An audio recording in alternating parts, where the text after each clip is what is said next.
5 کاری که نباید با یه بچه گربه بکنید. اگه یه بچه گربه کوچولو وارد زندگیت شده، حتما کلی سوال توی ذهنت هست. امروز میخوام 5 تا اشتباه مهم رو بهت بگم که نباید با یه بچه گربه انجام بدی. شماره 1، حمام کردن زود هنگام. بچه گربه ها تا حداقل 8 هفتگی نباید حموم بشن، مخصوصا وقتی هنوز ضعیفن. حمام ممکنه باعث افت دمای بدن و حتی شوک بشه.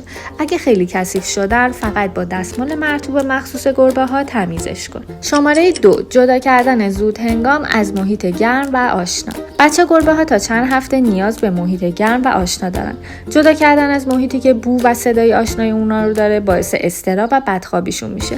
پس براشون یه لونه دنج بساز و با یه پتوی گرم محیطی امن درست کن. شماره 3، تغذیه اشتباه. یکی از خطرناکترین اشتباه ها دادن شیر گاوه. دستگاه گوارش بچه گربه ها نمیتونه شیر گاو رو هضم کنه و باعث اسهال یا کم آبی میشه.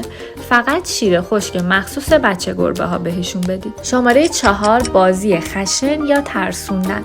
بچه گربه ها در حال یادگیری رفتارهای اجتماعی هستند. بازی خشن با دست یا ترسوندنشون حتی برای شوخی باعث میشه بعدها گربه‌ای عصبی یا مهاجم بشن. از اسباب بازی‌های سبک، نرم و ایمن استفاده کنید.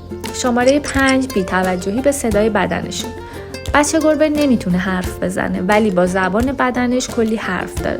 اگه دمش تکون میخوره، گوشهاش خوابیده یا بدنش سفت شده، یعنی اذیت یا ترسیده.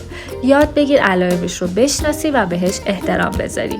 اگه حواست به این 5 نکته باشه، گربت میتونه یه زندگی سالم، شاد و آروم داشته باشه. و در انتها اگه سوالی درباره نگهداری گربه داری توی کامنت بپرس و یادت نره کانال رو سابسکرایب کنی برای ویدیوهای بیشتر از دنیای بامزه گربه ها.